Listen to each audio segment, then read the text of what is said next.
I would be remiss if I didn't use some of my remaining time, Stephen A. Smith, with you about the fact the NBA season will tip off in a week, and the games can't come fast enough for that league right now. Right. How much of a, if you will, ding do you think, or stain, will be left on LeBron's legacy based on his stance of Daryl Morey and what's going on with the league in China, Stephen A. Smith? Well, listen, I definitely think he mishandled situations. And first things first, he was wrong to say that Daryl Morey was misinformed. He was not misinformed. He was wrong to say that Daryl Morey was thinking about himself instead of others, because clearly when you're talking about standing for freedom and to support Hong Kong, he was not thinking about himself. Now, do I think it was wise for Daryl Morey to send that tweet out? No. You're an executive in the National Basketball Association for one of the storied franchises in existence right now, because the Houston Rockets clearly are formidable. They're not champions, but they're clearly formidable. My problem with Daryl Morey was sending that tweet at the time that he elected to do so. Having said all of that, still in all, LeBron James is somewhat stained because he came across as focusing and prioritizing dollars and cents as opposed to human rights, when it was perfectly within his realm to sit up there and say, I'm a black man, I'm an American, and I support human rights, civil rights, and democracy everywhere. That's all he had to say. He didn't have to do anything more than that, but he should have at least done that. So in that regard, I would tell you it's somewhat of a stain on them. But what I would ask the public to think about is who we're talking about here. We're talking about a person renowned for being conscientious. He's been a conscientious observer. He spoke out on things and took a stance on things and has tried to give a voice to the voiceless about a plethora of things and issues that have really, really invaded our society. By and large, he's been an incredible role model. He's a superstar that stepped out on the court every night throughout his career and has never cheated us with his effort, his commitment to excellence, his conditioning, et cetera, et cetera. He's been philanthropic in so many ways, particularly with the schools in Akron and other things that he has done. He's been a brilliant businessman as well, and we obviously know he has business interest in China. So all of those things should not, his one remark or mishap in terms of speaking on the issue of China and the NBA should not erase all the good that he has done. And then on top of it all, I would also like to remind folks is that regardless of how badly we want these guys to be this at times, Rich, they're not statesmen. Condoleezza Rice and Colin Powell have had to speak on issues, and Hillary Rodham Clinton has had to speak on issues. It amazes me how we have superstar athletes in their 30s who never had a reason in hell to pay any kind of attention or to speak on geopolitical issues.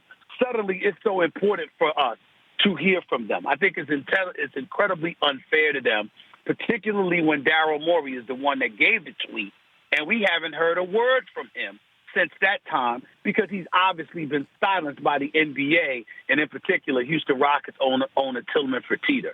So I would ask people to take that into consideration and try not to hold LeBron James too accountable or too responsible for not elocuting words in the perfect fashion. That's not exactly his lane. He needs to know that for the future, but we all need to know that now in order to give him the kind of break he deserves, because he's a superstar that has conducted himself in pristine fashion throughout his career. And I think it's incredibly unfortunate and sad that people are ready to pounce on him over this issue. Yeah, because obviously nobody's got a platform like him. So if he was going to use it for social issues and civil rights issues here in the United States, a lot of folks thought he should have done it for the world at large. And so do you think... I agree with that.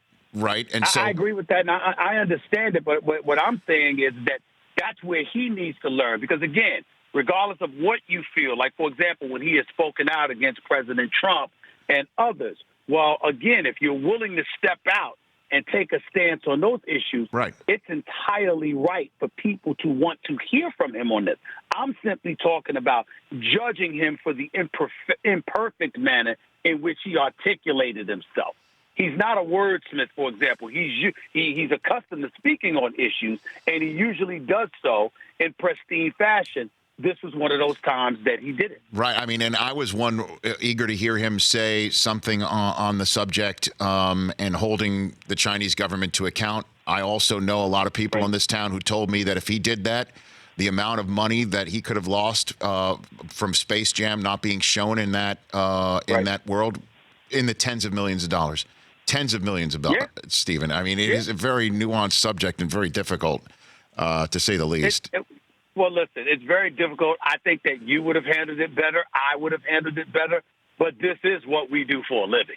You got to remember that. I mean, you know, when we open our mouths, we're gonna receive a stronger level of culpability if we don't do it in the right fashion, because it's what we do for a living.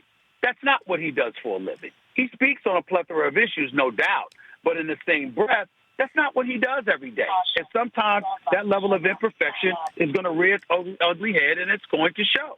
And all I'm saying is that give the guy a break and give him a little bit of understanding in that regard. He had to take a multitude of interests, not just for himself, but on a part of others into account. And he didn't handle it in an ideal fashion. As a matter of fact, there were some people that felt initially Commissioner Adam Silver didn't handle it in ideal fashion. Yet somehow, some way, all of these adults in the room who are far more adroit at speaking and articulating on behalf and articulating thoughts on behalf of themselves and the entity they represent are held to lesser degrees of accountability than a basketball player. And I don't know how fair that is, Rick. For more of The Rich Eisen Show, tune to Audience Channel 239 on DirecTV for free on BR Live or download the Rich Eisen Show app.